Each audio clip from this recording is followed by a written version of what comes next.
విద్యార్థులారా, ఇంతవరకు మనము అలంకారాల గురించి తెలుసుకున్నాం. అలంకారాల్లో 2 రకాలు ఉంటాయని చెప్పని, ఒకటి శబ్దాలంకారము, అర్థాలంకారం అని చెప్పని 2 రకాలని చెప్పని తెలుసుకున్నాం. శబ్దము ప్రధానంగా ఉండేవి శబ్ద అలంకారాలు, అర్థము ప్రధానంగా ఉండేవి అర్థాలంకారాలు అని చెప్పని తెలుసుకున్నాం. అయితే శబ్దాలంకారాలు 6 వాటి గురించి చెప్పుకున్నాం. ఇక అర్థ ప్రధానంగా ఉండే అలంకారాలు అర్థాలంకారాలు కాబట్టి అవి వాటి గురించి తెలుసుకుందాం. అర్థాలంకారాలను మనం చూసినట్టయితే ఉపమాలంకారం, ఉత్ప్రేక్ష అలంకారము, రూపకాలంకారము,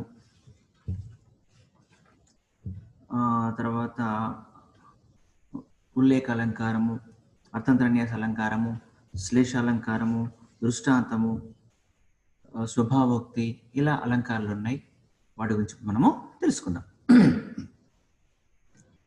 మొట్టమొదటిది ఉపమాలంకారం చెప్పుకుందాం. ఇప్పుడు ఉపమాన ఉపమేయమునకు మనోహరమైన పోలికను చెప్పుతున్నట్లయితే దానిని ఉపమాలంకారము అంటారు.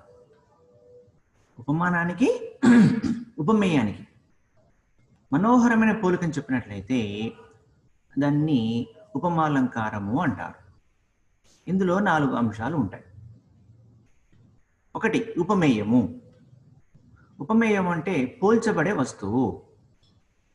రెండవది ఉపమానము, పోలిక చెప్పబడే వస్తువు. అంటే దేంతో పోలిక చెప్తామో అది ఉపమానం.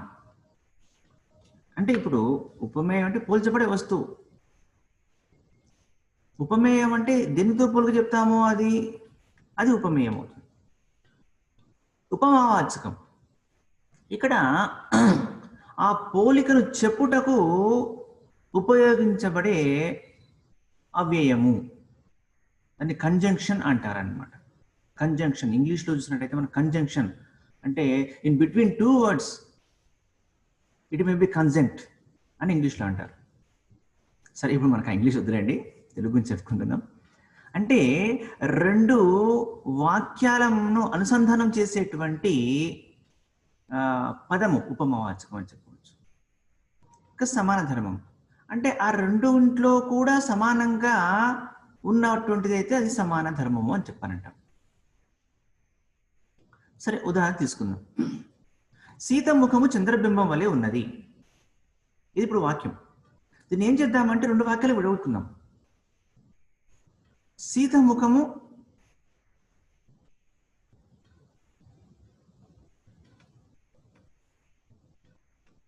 ఇక్కడ సీత ఆమె కాకుండా ఇక్కడ సీత పెడదాం.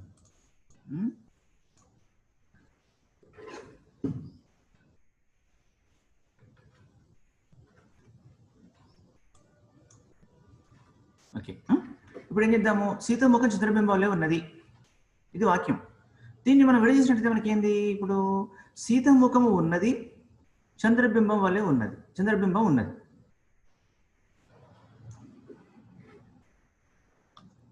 ఇక్కడ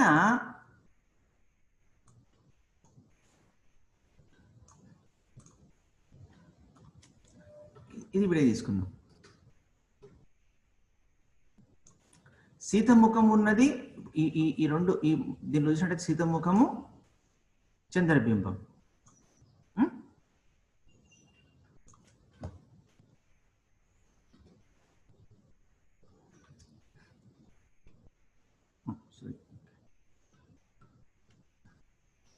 ఇప్పుడు ఈ 2 వాక్యాలు సీత ముఖం చంద్రబింబం వలె ఉన్నది, సీత ముఖం ఉన్నది, చంద్రబింబం ఉన్నది, ఈ 2 విడివిడిగా వాక్యాలు. అయితే ఈ రెండింటిలో మనకు ఈక్వల్ గుణ వర్డ్ ఏంది? ఉన్నది. ఉన్నది అనేది రెండింటిలో కూడా మనకు ఉంది. కాబట్టి ఇది ఇక్కడ సమాన ధర్మం అవుతుంది. 2 వాక్యాల్లో మనకు సమానంగా ఉన్న పదం ఏంటంటే ఉన్నది. కాబట్టి ఈ ఉన్నది అనేటువంటిది సమాన ధర్మము అవుతుంది. ఇక్కడ ఎట్లా ఉంది? సీతముఖం ఎట్లా ఉంది? చంద్రబింబము వలె అంటున్నాం కాబట్టి ఇక్కడ ఈ వలె అనేది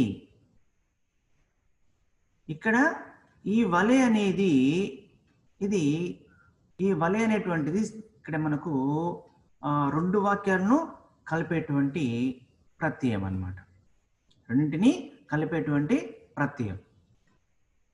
సీతముఖం ఉన్నది, చంద్రబింబం ఉన్నది. ఇక వలె అనేటువంటిది రెండు వాక్యాలను కలిపేటువంటి ప్రత్యయం కాబట్టి ఇది ఏం చెప్పుకుంటాం, దీన్ని పోలికను చెప్పుటకు ఉపయోగించే అన్వయము అంటే ఉపమావాచకము అన్నమాట. సో ఇక్కడ చూద్దాం. ఉపమేయం. సీతముఖను పోలుస్తాం కాబట్టి అది పోల్చబడే వస్తువు. సీతముఖం ఎవరితో పోలుస్తున్నాము? చంద్రబింబం అంటే పోలిక చెప్పబడే వస్తువు. చంద్రబింబంతో పోలుస్తున్నాం. సీతముఖాన్ని చంద్రబింబంతో పోలుస్తున్నాం. సీత ఒక వ్యక్తి, ఒక మనిషి. చంద్రుడు ఆకాశంలో శాశ్వతంగా ఉన్నటువంటి వ్యక్తి కాబట్టి చంద్రుడు చాలా అందంగా ఉంటాడు. కాబట్టి ఆ చంద్రుని యొక్క అంటే చంద్రుడు అందంగా ఉంటాడంటే మనకు రోజు అందంగా కనిపిస్తాడు అంటే రోజు అందంగా కనిపించడు. ఎందుకు? మన యొక్క భూభ్రమణ యొక్క స్థితి వల్ల పౌర్ణమి నాడు నిండుగా ఉంటాడు. అమావాస్య తర్వాత అమావాస్యకు చీకటైపోతాడు. తర్వాత రోజు రోజుకు మనకు చంద్రబింబం కనిపిస్తూ వస్తుంది. ఇదంతా కూడా భూమి యొక్క పరిభ్రమణం వల్ల మనకు చంద్రుడు అలా కనిపిస్తాడు. కానీ వాస్తవానికి చంద్రుడు అనేటువంటిది మనకు నిండుగా ఉంటాడు, అందంగా ఉంటాడు చంద్రుడు.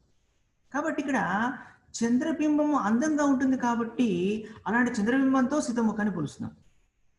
కాబట్టి ఇక్కడ సీతముఖము అనేది పోల్చబడే వస్తువు, చంద్రబింబం అనేటువంటిది పోలిక చెప్పబడే వస్తువు. ఎలా ఉంది అంటే ఆ రెండు వాక్యాలు ఎలా అని చెప్తుంది ఏంటంటే వలె అనేది ఇక్కడ ఉపమావాచకం అవుతుంది.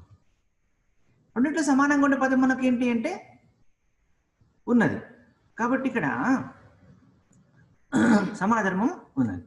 అంటే ఇక్కడ ఏం చెప్పుకుంటాం మనము? సీతముఖము చంద్రబింబం వలె అందంగా ఉంది అని చెప్పని ఇక్కడ మనకు ఇందులో మనోహరంగా వర్ణించబడుతూ వస్తుంది. కాబట్టి ఇందులో మనకు ఉపమాలంకారం ఉన్నది అని చెప్పాలి. ఇది సమన్వయంగా చెప్పేటట్టు. సరే, మన పాఠ్యాంశం నుంచి ఒక వాక్యం తీసుకుందాం. అందులో నుంచి సమన్వయం చెప్పుకుందాం. అతని పుత్రుండు గుణనిధి అనెడు వాడు, దర్పకుని తోడి జోడు సౌందర్య రేఖ. అతని పుత్రుండు గుణనిధి అనెడు వాడు, దర్పకుని తోడి జోడు సౌందర్య రేఖ. సౌందర్య రేఖ, సౌందర్యంలో. సౌందర్య రేఖ అంటే ఇక్కడ సౌందర్యంలో అన్నమాట. సౌందర్యంలో ఎవరికి తోడి జోడు వంటి వాడు అంటే దర్పకుడు. చూసినట్టయితే అతని పుత్రుడు ఎవరి పుత్రుడు?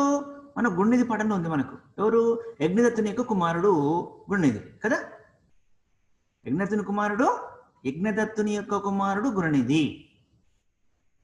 ఆ గుణనిధి యొక్క అందం ఎలాంటిది అయ్యా అంటే, అయ్యా కదా అమ్మ, మీరంతా అమ్మలు కదా, ఓకే.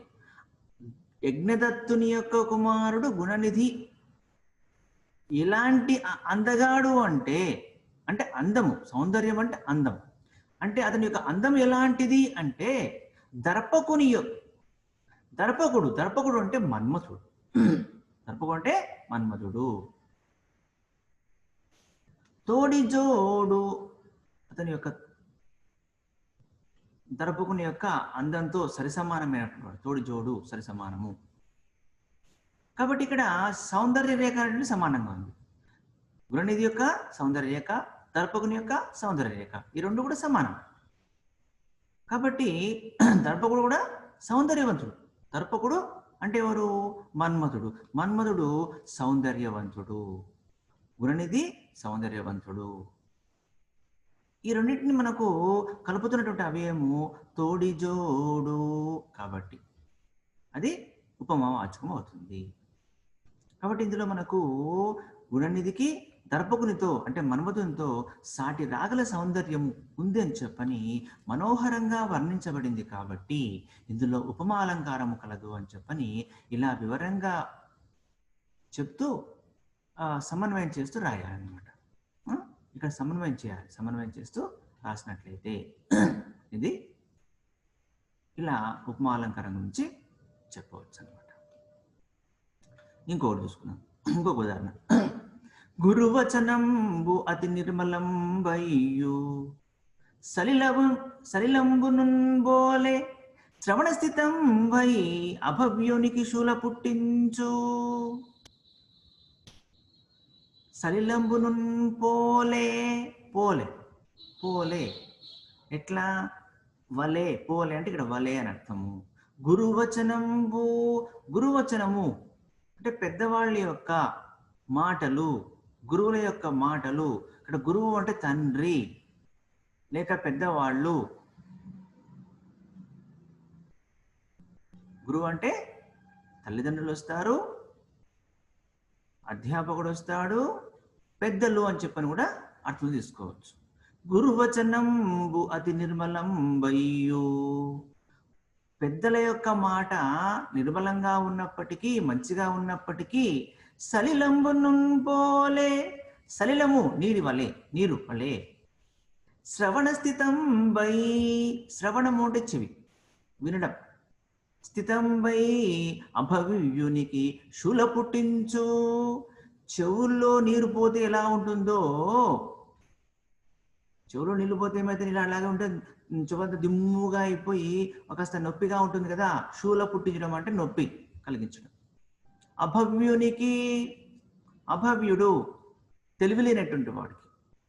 శూల పుట్టించు, శూలని పుట్టిస్తుంది అంటే అది అక్కడ పోటు, శూల అంటే పోటు, పోటు కలిగిస్తుంది అని చెప్పారు. అంటే ఇక్కడ తాత్పర్యం తీసుకుంటే పెద్దల మాట ఎంత తేటగా ఉన్నప్పటికీ అయోగ్యుడికి చెవులో నిలిచినటువంటి నీరు వలె పోటు పుట్టిస్తుంది అని ఈ వాక్యాల యొక్క అర్థము. కాబట్టి ఇందులో చూసినట్టయితే మనకు ఉపమేయం ఏంటయ్యా అంటే గురువచనం, ఉపమానం ఏంటంటే సలిలము నీరు, ఉపమావాచకము అంటే ఇది బోలే, ఎగోయడం పోలే, ఇది ఉపమా వాచకం పోలే. సమాన ధర్మం అంటే శూల పుట్టించు, సమాధానము శూల పుట్టించు. కాబట్టి ఇందులో ఉపమాన ఉపమేయములను మనోహరంగా వర్ణించబడింది కాబట్టి ఇందులో ఉపమాలంకారము కలదు. ఇందులో ఉపమాలంకారము కలదు.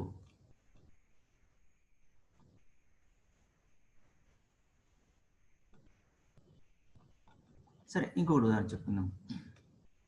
పగయ కలిగనేని పామున్న ఇంటిలోనున్న అట్ల కాక ఊరడిల్లియుండునెట్లు చిత్తమొక మాటున్ కావున వల్లవదు అధిక దీర్ఘవైరి వృత్తి. పగయ కలిగనేని పామున్న ఇంటిలోనున్న అట్ల కాక ఊరడిల్లియుండునెట్లు చిత్తమొక మాటున్ కావున వలువదు అధిక దీర్ఘవైరి వృత్తి.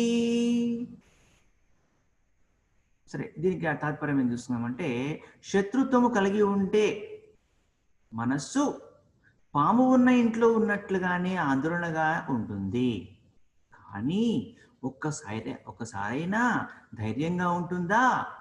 ఉండదు. కాబట్టి దీర్ఘవైరం అనేటువంటిది తగదు, దీర్ఘవైరము తగదు అని చెప్పని వైరం అనేటువంటిది దీర్ఘకాలము ఉంచుకోవడం అనేది మంచిది కాదు అని చెప్పని అర్థం అన్నమాట దీని యొక్క తాత్పర్యం. ఇందులో చూసినట్లయితే మనకు ఉపమేయం ఏంటంటే పగ కలగడం. పగ కలగడం అనేదని ఉపమేయంగా చెప్పుకోవచ్చు. ఇక్కడ ఉపమానం ఏంటంటే పాము ఉన్నటువంటి ఇల్లు. పగను ఎలా పోలుస్తున్నామంటే పామున్న ఇంటితో పోలుస్తున్నాం పగ. ఇక్కడ ఉపమావాచకం ఏంటంటే అట్లు. పగయ కలిగనేని పామున్న ఇంటిలో ఉన్న ఎట్లు. సమాన ధర్మము ఉండటం అంటే ఇక్కడ పగ కలిగి ఉండడం, పాముని ఇంట్లో ఉండడం. ఇది రెండు వాక్యాలు మనం చూసినట్లయితే పగ కలిగి ఉండడం, ఇడ ఉండటము, ఇడ ఉండటము. ఇదేంటి రెండు సమానధర్మం. పగ కలిగి అనేది పగ కలగడం అనేటువంటిది ఉపమేయం. పామున్న ఇండ్లు ఉపమానం. కాబట్టి ఇందులో ఉపమాన ఉపమేయములకు మనోహరమైన పోలిక చెప్పబడింది కాబట్టి ఇందులో ఉపమాలంకారము ఉన్నది. అంటే పగ కలగడం ఎలాంటిదయ్యా అంటే పామున్న ఇంట్లో నివసిస్తున్నట్లుగానే ఉంటుంది.